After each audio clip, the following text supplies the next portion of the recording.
Hey y'all, welcome back to my channel. So in today's video, I thought I would finally come and share with you all my natural hair journey. So this is pretty much a story time. I've already tried recording a video while I was taking out my 2-strand twist and trying to do my hair, and it just didn't work out. I couldn't do both things at once. I'm usually great at multitasking, honestly, but this particular situation, no. The story time was all over the place, and I was jumping forward in the timeline and jumping up, ahead about 3 years and going back about 10 years, and it was a lot going on. So we're just gonna do strictly a story time right now. If y'all want to see, how I style my natural hair and products that I use, we'll do a separate video for that. So I have been wearing my hair naturally for about 10 years now. So we'll go back towards my childhood, and we'll kind of talk about how I wore my hair, and I guess my thoughts around my hair, and kind of what led me to start wearing my hair naturally. So let's get into that. As a child, I had fairly long hair, and it was healthy for the most part. When you're younger, especially for my mom, who is not really a hair person, not into doing hair at all. She always, paid somebody to do my hair or to do her hair. When I was younger, she did do pigtails in my hair. She always kept my hair in pigtails or some kind of plaits or braids or something. But outside of that, she's really not a hair person. So I would go to hair salons and things like that. So when I turned 10 years old, I believe, is when she started putting perms in my hair. I don't believe she would have did it any earlier than that. But as earliest as I can remember it, 10 years old is when she started putting perms in my hair. And, a lot of us now know the research about perms and the damage it can cause to your hair. So I feel like, it did break my hair off some, but it wasn't a major break off, to be honest with you. I know a lot of people usually say when they start doing, when they started getting perms in their hair is when their hair broke off. For me, it wasn't a significant loss of hair. And that's because I was going to a salon. Sorry, y'all, this top is big right here. I was going to a salon, so I had a hairstylist maintaining the hair for me. So even though I was getting a perm, it was still somewhat healthy. I was able to keep it up. So it got to a point where my parents could no longer afford for me to go to a salon all the time for them to keep up my hair. And then in the process, I was aging. So I'm getting towards middle school age. It gets to that point where you have to do your hair yourself. And I know a lot of us as young women, we could relate to that. You get to the point where your mom is no longer doing your hair. She's expecting you to be able to do your own thing. You're dressing yourself. You need to become more self-sufficient in that aspect. Even earlier than middle school age, honestly, probably a lot of people were doing their hair. I probably started doing my hair, a lot earlier than middle school. But I mean, full-blown, everything is on you kind of thing. You're washing your own hair even. By middle school, you're doing all that yourself. So at that point, I really wasn't taking the best care of my hair. I feel like I wasn't keeping it moisturized. I wasn't combing it correctly. I just didn't have any knowledge really of how to take care of my hair, especially, having a mom. I love my mom to death, and it's not speaking anything negative towards her in a sense. Parents do the best that they know how. That being said, my mom really didn't know how to do hair like that. And I'm sure, a lot of us can relate to that. She just didn't know how to do hair. To this day, she's going to pay somebody to do her hair or have one of her sisters do it. That's just what it is. So she really didn't have a lot of knowledge to convey to me as far as how to take care of my hair. So my hair started, it started lacking in that sense. It wasn't as healthy. Now, as I got, older, I became a freshman in high school. I started gaining a little bit more knowledge about the basics of how to take care of my hair. And at that point, I started doing more to it. Fast forward a couple more years, I got a job in high school. My first job was McDonald's.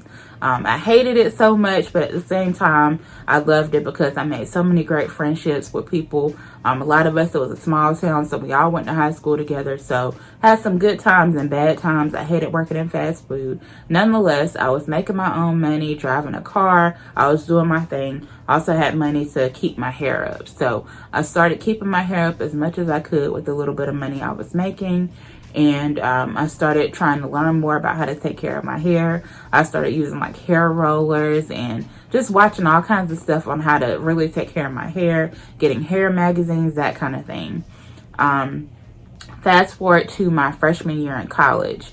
College was so great for me for so many reasons, but one of the main reasons was having the sisterhood of all the Black women around me, and especially being, you know, freshman year, going to an all-Black college, well, not all-Black, a historically Black college, and having women that were my suite mates, and then having, you know, women that was my roommate. So being close with all these women, and majority of us, you know, did get along. We had some that we just really didn't speak to, but the majority of us got along in our suite, to the point where I had women to teach me how they did their hair, what they used on the hair, and I was able to gain more knowledge of how to take care of my hair.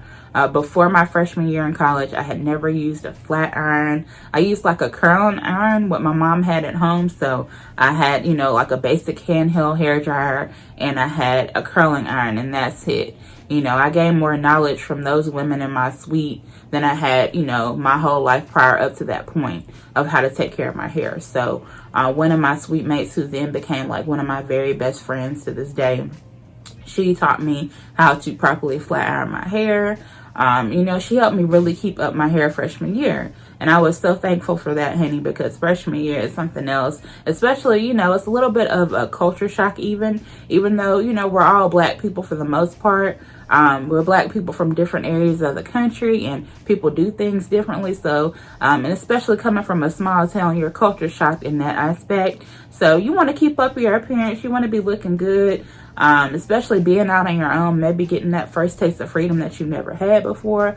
You know, y'all, I don't need to fill in the blanks. Y'all know what's up when it comes to that. So you want to look good at all times. So I was really thankful that I had women around me that were willing to help me, you know, take care of my hair, and it wasn't a big thing, and I was able to help them with other aspects of their life as well. So it was a give and take. We, you know, we enriched and put things within each other, and I think that's so amazing. Especially, you know, some people don't have the best experiences when it comes to other people in college, and I had great experiences when it came to the people I was around. Academically, I struggled with certain things, and financially, but as far as the people around me, I had great experiences. Freshman year in college, I wasn't able to necessarily get perms all the time, because at that time, I did start to struggle financially. You know, being away from home, back home, I had a job. You know, I was working at McDonald's, but when you're there freshman year on a college campus, especially a college campus that at that time you weren't allowed to bring your car the first semester. They didn't want you to have your car on campus. So I was still, you know, becoming acclimated with how college is, and having that little taste of freedom, and, you know, trying to get my academics in order, and just trying to adjust to my new life, essentially adjusting to life as a college freshman. You know, funds were very limited. Majority of us lived off of our extra financial aid money, which essentially, back then it was grant money. They don't do the grants anymore. I forget what the name was. It the Pell Grant? This was back when they still had the Pell Grant. And so that was money you didn't necessarily have to pay back. That wasn't loan money. So some of us, we had extra money from that grant, and we were living off of that, and, you know, on our refund check. And then I think maybe my sophomore year is when they did away with the Pell Grant. And we were just living off of student loans, extra student loan money that essentially we're paying back now. Nonetheless, that's all the money that most of us had. You know, we didn't come from wealthy families, a lot of us, and we were just getting by. By that time, my mom was on disability. She was extremely sick, just congestive heart failure. She has other health ailments. And by that point, it had started really hitting her hard. So there wasn't any money coming in. My father at that point was disabled too. Wasn't no money coming in. My parents weren't together at that point. Still legally married, but they weren't together. But there's no money to be shared within, you know, passed down to me. So I was kind of fending for myself. So I said all that to say there wasn't any extra money necessarily to keep up the hair. So I depend heavily on my friends with hair products. We depended on each other, taking care of our hair, that kind of thing. Fast forward to my sophomore year in college, I was still trying to take care of my hair. And at that point, I hadn't had a perm, I would say, since living back home. I had a perm since before coming to college then. At that point, I think I got a perm right when I was about to come my freshman year. And then after that, that was my last perm that I can remember. I think like a week before I moved into the college dorm, that was my very last perm. So moving into my sophomore year, still hadn't had a perm in I don't know how long. But by that point, I had bought my first flat iron. I was able to flat iron my own hair. I was still living in the college dorms my sophomore year. And then I was just kind of learning how to take care of it. Fast forward to the summer before my junior year in college. So that would have been 2011 technically, the summer before my junior year. And by that point, I decided, well, I've been wearing my hair naturally. It's time for me to start cutting some of it. I wasn't sure that I wanted to do the big chop where you cut off all of your process ends and, you know, you maybe have a short fro or whatever the case is. It really just depends on how much your hair is grown out. But I knew that I wasn't ready for the big chop yet. So at that point, I decided, well, let me just start cutting off a little bit by little bit. So I made an appointment with a hairstylist that was near my college, and I decided that I wanted to do bangs. I had never did bangs before in my life, and it seemed like a perfect time to go ahead and do it since I was already going to cut my hair anyway. So I remember getting bangs, and I loved that hairstyle so much. I thought it was the cutest thing. So I wore that for that whole summer. And then coming back my junior year, me and my friends got our first apartment together. So we got a college apartment together, the three of us. And we were doing that. And then around probably a couple weeks into school starting, so this is in August, a couple weeks into our third year starting, I decided, okay, I'm going to go ahead and do the big chop. I'm ready to do it.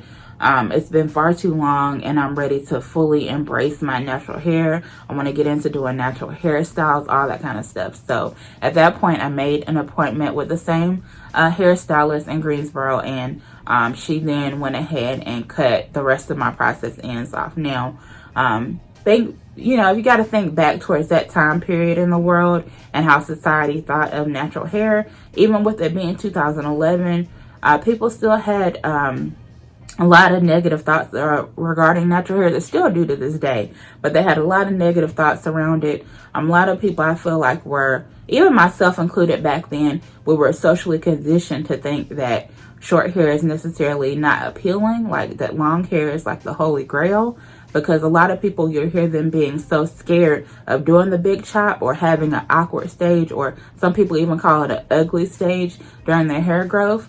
I feel like they consider it that because your hair is short. Even when you're locking your hair, you know, when you do the starter locks, people consider that like their awkward or ugly stage, when it shouldn't be. You should embrace every stage of your hair care journey. And I feel like a lot of the negativity that we have surrounding that, or even surrounding the big chop, is that we're just socially conditioned into thinking that short hair is ugly or it's not as attractive. But nonetheless, I obviously don't have that thought process anymore, but I feel like back then, myself and a lot of the people around me, all of us had that thought process. So doing the big chop back then for me was just so scary because I didn't know how I was going to look.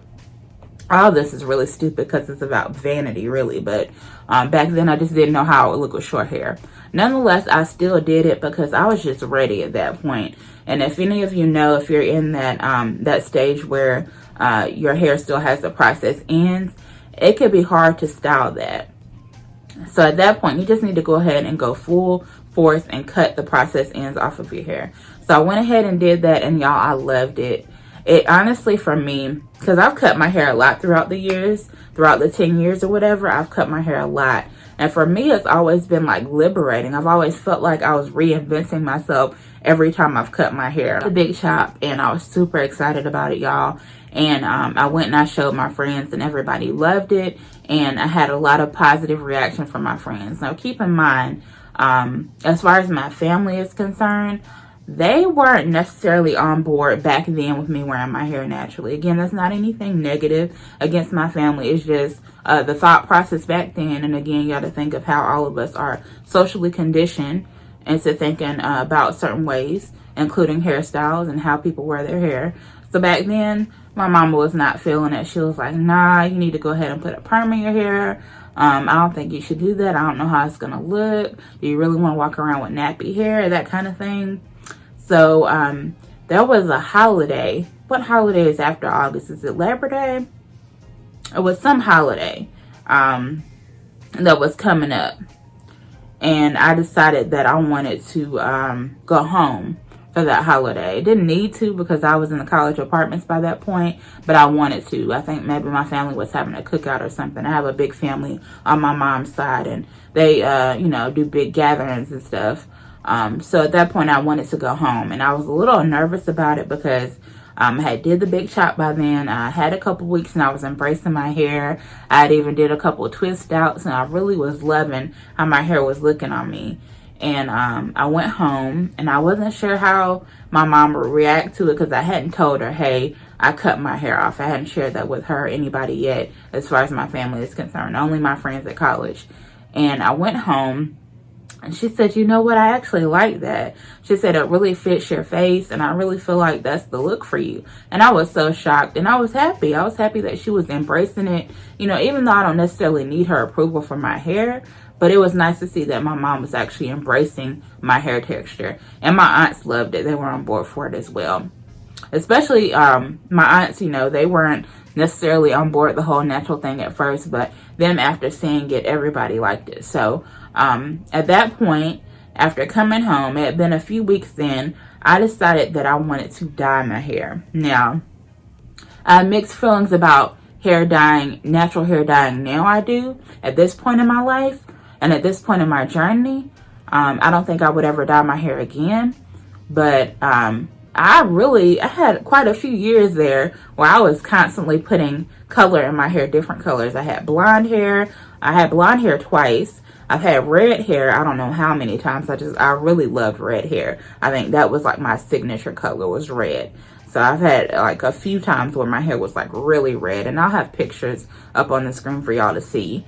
But I was really into dyeing my hair. So, you know, a couple weeks after doing the big chop, I decided that I want to dye my hair. And not only did I dye it blonde, but I decided to do blonde highlights. My thought process behind that was that if I decided to blow my hair out, you know, blow dry it out and straighten it, that not necessarily permanent, but straighten it, that it would look really cute with the blonde highlights. For one, I wouldn't say it's completely stupid, but I never blowed my hair out at that point. That whole year, I didn't do like a blowout on my hair. So it was just blonde streaks in my fro.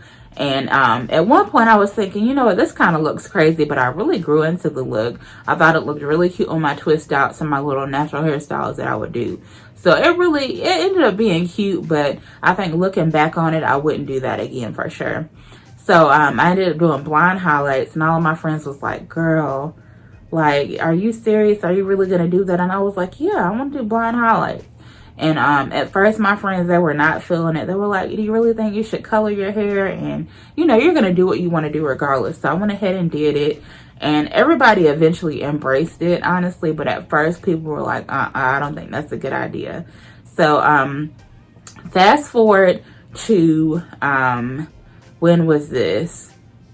October of 2011. I was in a very serious car accident, and I ended up leaving college for the rest of that semester, and I didn't come back until the following semester. And not only did I leave college, but I left Greensboro in general, and I ended up going back to my hometown because I was injured to the point where I couldn't take care of myself. And I didn't want to put that kind of pressure on my friends because it's not their place. And even though I knew they would have did it, but it's not their place to do that kind of thing.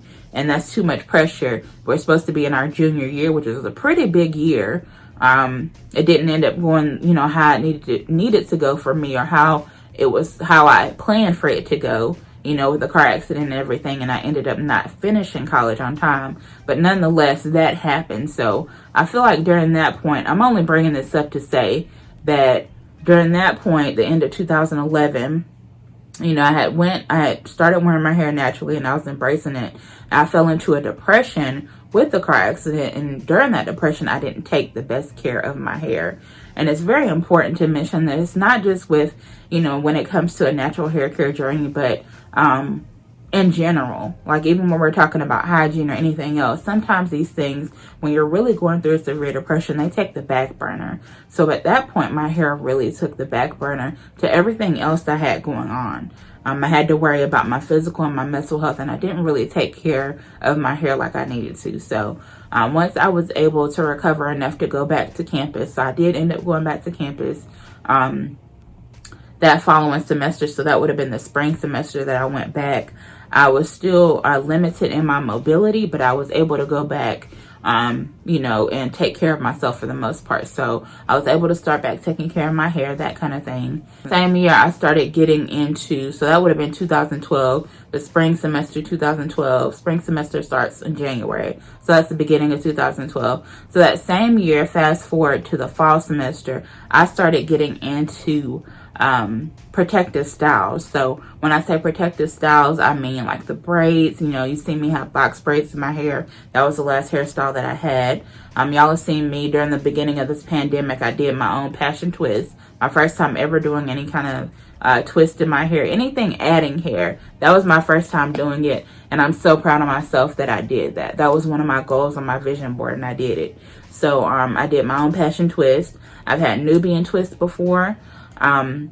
The same person that did my box braids recently, she used to do my hair way back then. I mean, she's in a hair salon now, which is amazing. But I remember I used to go to her house and in her bedroom in her mom's house, and she would braid my hair for various things that I had going on.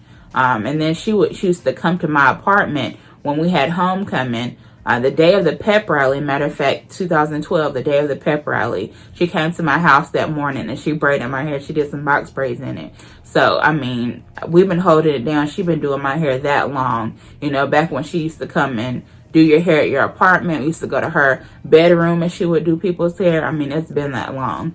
So, the same person.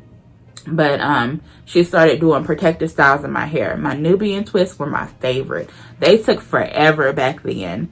I mean, they really did. Nowadays, I'm pretty sure she can knock that out in about 4 hours. But back then, it took like 12 hours. And that was like my favorite style ever. I did the Nubian twist. I did just braided updo natural styles where you add a little bit of hair. Pretty much the extent really of the protective styles that I did, mostly like braids, because I love the way that braids and twists and things like that look.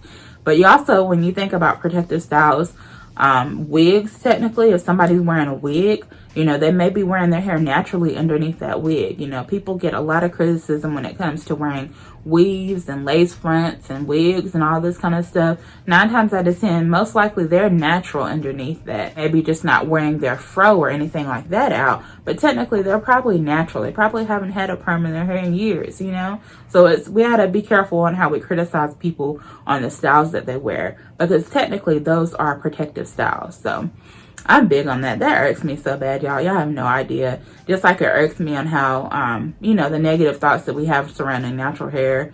And, you know, people still criticize natural hair, people wearing their hair naturally to this day. I can't stand when people criticize people for wearing those protective styles like the wigs and the lace fronts. I say wear every lace front you want to wear. As long as you're taking care of your hair underneath that and it's healthy and where it needs to be, you can do whatever you want to do. But I hate when people criticize people like that, because all of those are protective styles. Whether you want to accept them or not, they are protective styles. Wigs, lace fronts, any kind of braids, any kind of sew-ins, it's a protective style because you're protecting your natural hair from outside elements. So I was big on my protective styles back then. Let's get back to the story. 2012, 2013, I was big on my protective styles. Now by 2013, I decide I want to dye my hair again, and I do the red. And by 2013, 2014, I was on my red kick. Every chance I got, if the color started to fade, I was putting more color in. And it was just a mess. I really wish I wouldn't have did that to my hair. Looking back on it, it definitely damaged it, but that's what I did. All of this, I am still, you know, dealing with depression. So I have bouts of where I'm not taking the best care of my hair. And like I said, it's life, you know, some of us deal with that, and you're going to have periods where you don't take the best care of yourself. But it's all about how you bounce back from that. So I was able to bounce back from that. Throughout the years, I used so many products on my hair, just trying to learn what works for me. The products that are out right now for natural hair, you have to keep in mind, they didn't exist 10 years ago. They just weren't out like that. People weren't using them, or they didn't exist. So I've tried so many brands in my hair, y'all. I've tried back when Dark and Lovely they had the natural hair line. I don't know if they still have that anymore, but I used their stuff. It didn't work good. I remember using Carol's Daughter. I use that a lot. I remember using Miss Jessie's. I remember when, I don't know if Pantene even makes this anymore, but they had a Pantene for women of color. That was horrible in your hair, but we used it back then because that's what we had. Olive oil brand, y'all remember that brand? Do they still sell that? I'm not sure, but olive oil brand and stuff, we use that in our hair like crazy.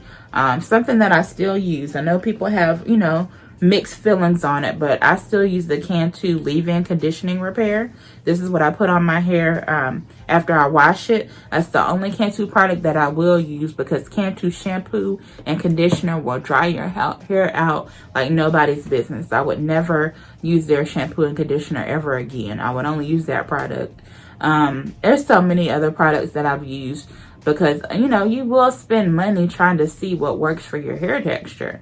Just because we have the same 4C hair, which is the type of hair that I have, doesn't mean that what works for mine will work for yours. Maybe your hair requires more moisture than mine requires. So it's important to learn what works for your hair, what products work, what products don't work. Very important to learn your hair texture itself. So I just mentioned that I have 4C hair. I will probably put some references down below of how you can figure out your hair type, but it's pretty much dealing with the curl pattern, and it'll break it down for you. I can't think of the exact words per se off the top of my head, but I will put a chart or put a link down below to a chart for you to figure out your hair type. But that's the hair type that I have. So my hair does shrink a lot. That's another thing to keep in mind. The shrinkage really doesn't bother me. Again, I've tried to let go, or tried to recondition myself over the years to not think negatively about shrinkage or about short hair, about hair texture, all that stuff. I really don't have any negative feelings around it anymore, but back then I did. You know, it was a very big deal back then for people, you know, people would constantly talk about their shrinkage and about how short their hair is and this, that, and the third, and about their texture. And then people would say, you know, people have good hair. To me, any hair that is healthy is good hair. It doesn't matter what texture it is. So I've reconditioned myself for the most part when it comes to things like that. I would say in the last 6 years, I've had more issues than I have in the beginning with taking care of my hair, and that's only because my mental health hasn't been the best. And things have taken the back burner to certain parts of my life. But I feel like the last year and a half, I did really good at kind of, you know, getting back to myself in a sense, and taking better care of my hair and using products that I know work for me. That's the big thing for me. Another thing that I haven't really gotten into, but I want to get into, is to using more natural and organic things in my hair as far as the ingredients are concerned.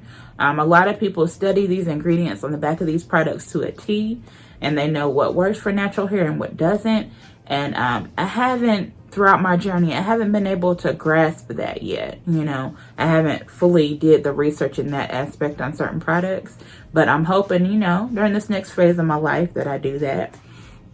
I really want to be able to even make my own hair products from natural ingredients. That would essentially be a short-term goal of mine. So if I could just give you any advice from this video, I still feel like it was all over the place, but if I could give you any advice, I would say to embrace your hair at every stage. You know, don't listen to what people say about your natural hair. If this is how you choose to wear your hair, then you have to fully embrace it. And a big thing is now doing your research. There are so many resources out there now, it's crazy. Back when I first started wearing my hair naturally, I did watch YouTube videos, but there weren't a whole lot of them back then. I will say that. I did watch YouTube videos back in 2010 to 2011. There weren't a whole lot of, you know, Black women creators online speaking about hair as much as they are now. The resources online are endless now. And like I said, we do have the ability to Google things. So when you're in a store, you pick up a product, you have the ability to pick up that product and look at the ingredients on the back of it. You have the ability to Google each one of those ingredients and make a clear judgment call for yourself now. And I think that's absolutely amazing. So I would encourage you to do your research, to embrace your hair at every stage that it's at, because it's your hair. And you know, try not to listen to any negative thoughts that people have regarding your hair, because most of that is projecting. Most of that is them projecting their negative thoughts that they may have about their hair onto you. So just, you know, don't worry about it. And then embrace the journey overall, period. Be knowledgeable and just embrace the journey, and I'm sure that your hair will look amazing. Other thing I would say is try your best to develop a natural hair care routine. Just like we have hygiene routines and cleaning routines and work routines and routines with your children, whatever you have, it's the best to develop a routine when it comes to your natural hair. So deciding, okay, I did a twist out on this day. Within a couple of days, I want to wash my hair again. These are the products that I want to use before washing, during washing, after washing. Okay, I haven't got my hair trimmed in this amount of time. I need to go ahead and make an appointment, or I need to trim my hair myself. It's very important to establish a routine as well. Thank you all so much for watching. I will do more natural hair videos, you know, as I become more comfortable with it. I told y'all I'm in the season of my life where I'm getting back to myself, and I'm also trying to come out of my comfort zone as well. So as I feel comfortable, I will do more videos on other natural hair topics. So thank you all so much for watching, and I'll talk to you again in my next video. Bye.